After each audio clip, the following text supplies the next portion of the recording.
Hey mamas, so let me ask you something. When you put in the repair with your children, when you've done something, said something that you feel was disproportionate or inappropriate or just not how you wanted to show up as a mum, who are you putting in the repair for?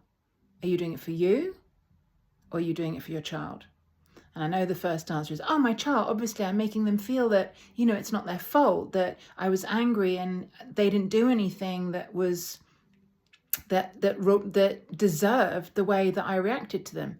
Okay, yeah, but really think about it. How are you putting in the repair? Is that repair suited to what your child needs in that moment? Or is that repair about you unconsciously, perhaps? That's why we're doing this video, to make you aware.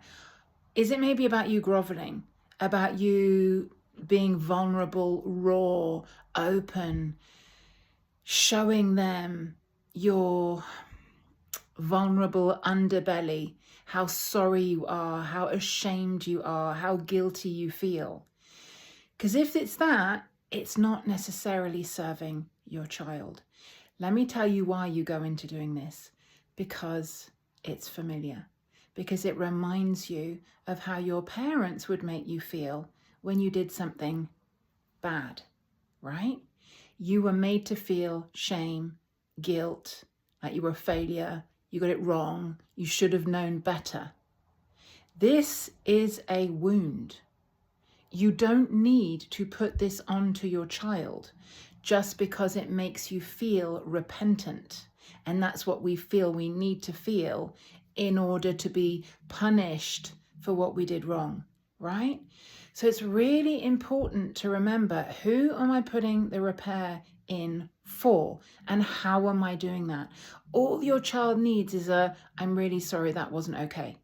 Literally, that's all they need. They don't need a whole speech about what led to the disproportionate reaction, why it happened. They don't need to know the ins and outs. It's not their fault that you had a difficult childhood, right? So just bear in mind, when you do the repair, give your child what they need, and it can be short and sweet. In fact, I would say the shorter and sweeter, the better.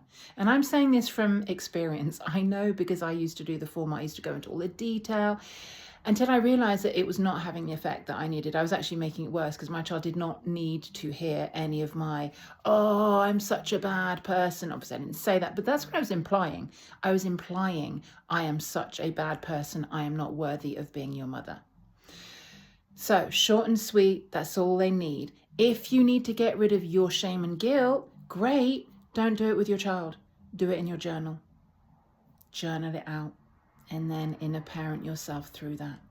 Your child doesn't need to be that mirror. That's exactly what your inner parent is for.